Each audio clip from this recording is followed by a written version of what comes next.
কখনো কখনো ইতিহাস গড়ে ওঠে নীরবতায়, যেখানে নেই রাজপ্রাসাদ, নেই যুদ্ধের গল্প। সেখানে থাকে শুধু ত্যাগ, ভক্তি আর ঈশ্বর স্মরণ। এইরকমই এক সাধকের নাম কাঠিয়া বাবা। কাঠিয়া বাবার জন্মস্থান ও জন্মসাল আজও রহস্যে ঢাকা, কিন্তু বিশ্বাস করা হয় 19 শতকের শেষ ভাগে তিনি জন্মগ্রহণ করেছিলেন। সংসার, ভোগ আর স্বার্থ সব কিছু ত্যাগ করে তিনি বেছে নিয়েছিলেন সন্ন্যাসের কঠিন পথ। বৃন্দাবনই হয়ে ওঠে তার সাধনার প্রধান ক্ষেত্র। শ্রীকৃষ্ণের নামজপ, ভক্তি আর নির্জন সাধনায় কেটে যায় তার দিনের পর দিন, বছরের পর বছর। লোকমুখে তার নাম হয় কাঠিয়া বাবা, কারণ তিনি ব্যবহার করতেন অতি সাধারণ কাঠের সামগ্রী, আর জীবনযাপনেও ছিল তার চরম সরলতা। কিন্তু সেই সরলতার মধ্যেই লুকিয়ে ছিল গভীর আধ্যাত্মিক শক্তি। কাঠিয়া বাবার বিশ্বাস ছিল, ঈশ্বরকে পাওয়ার জন্য প্রয়োজন নয় ধন বা আড়ম্বর, প্রয়োজন শুধু বিশুদ্ধ মন আর একাগ্র ভক্তি। ধীরে ধীরে দূর দূরান্ত থেকে মানুষ আসতে শুরু করে তার কাছে। কেউ আসতো শান্তির খোঁজে, কেউ আসতো জীবনের দিশা পেতে। কাঠিয়া বাবা কাউকেই উপদেশ দিতেন না বেশি, তার নীরবতাই ছিল সবচেয়ে বড় শিক্ষা। মৃত্যুর পর বৃন্দাবনে তার সমাধিস্থল আজও ভক্তদের কাছে পবিত্র তীর্থস্থান। আজও মানুষ বিশ্বাস করে সত্যিকারের ভক্তি কখনো হারিয়ে যায় না। কাঠিয়া বাবা প্রমাণ করে গেছেন, নীরব সাধনাই কখনো কখনো সবচেয়ে উচ্চস্বরে কথা বলে। আর আজ আমরা গেছিলাম সেই উত্তর কলকাতার নবনির্মিত কাঠিয়া বাবার আশ্রমে। তোমাদের জানিয়ে দেবো এই কাঠিয়া বাবার আশ্রম কোথায় বা কি বা আছে এখানে দেখার। এই পুরো ভিডিওতে তোমরা জানতে পারবে যে এই কাঠিয়া বাবার আশ্রমে গেলে তোমরা কি কি দেখতে পারবে, বা এই কাঠিয়া বাবার আশ্রম যাবেই বা কি করে। প্রথমে বলে দিই, এই কাঠিয়া বাবার আশ্রম যে জায়গাটা সেটা হলো আড়িয়াদহে। দক্ষিণেশ্বর থেকে মাত্র 10 মিনিট দূরে আড়িয়াদহে এই কাঠিয়া বাবার আশ্রম নতুনভাবে তৈরি হয়েছে। গঙ্গাপাড়ে সুবিশাল জায়গা নিয়ে এই কাঠিয়া বাবার আশ্রম। কিন্তু যদিও এটি একটু ভেতরের দিকে, আইদার তোমরা গুগল ম্যাপ বা সবচেয়ে বেটার হয় দক্ষিণেশ্বর থেকে আড়িয়াদহমুখী যে কোনো টোটোতে মাত্র 10 টাকা পার হেড হিসেবে তোমরা যদি কাঠিয়া বাবার আশ্রম চলে যেতে পারো তাহলেই সবচেয়ে বেটার, কারণ একটু যেহেতু ভেতরে রাস্তা খুঁজে পেতে কিন্তু তোমাদের অসুবিধা হতে পারে। তো দক্ষিণেশ্বর থেকে আড়িয়াদহমুখী যে কোনো টোটোতে তোমরা যদি বলো যে আমরা কাঠিয়া বাবার আশ্রমে যাব, তাহলে কিন্তু অতি সহজেই তোমরা কিন্তু কাঠিয়া বাবার আশ্রমে পৌঁছে যেতে পারো। এবার তোমাদের দেখিয়ে দিই এই কাঠিয়া বাবার আশ্রমে কি আছে।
যোগীরাজ কি सदगुरुदेव भगवान की काव्य बाबा साधन सेवा दक्षेश्वर की साधु संतनाम भक्तों की आपना गुरु गोविंद की जय मधुरम नयनम मधुरम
না না ওটা ইয়ে হয়ে গেল স্টিল হয়ে গেছে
আশা করি তোমাদের ভিডিওটা ভালো লাগলো।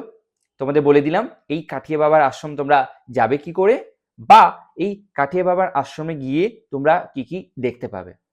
এই রকমই আমাদের বাংলার বিভিন্ন স্থান তোমাদের আমি জানাবো, নিয়ে যাব আমার সাথে আমার গল্পের সাথী করে। তাহলে কিন্তু অতি অবশ্যই এই চ্যানেলটাকে লাইক আর সাবস্ক্রাইব করতে কিন্তু ভুলবে না। নমস্কার।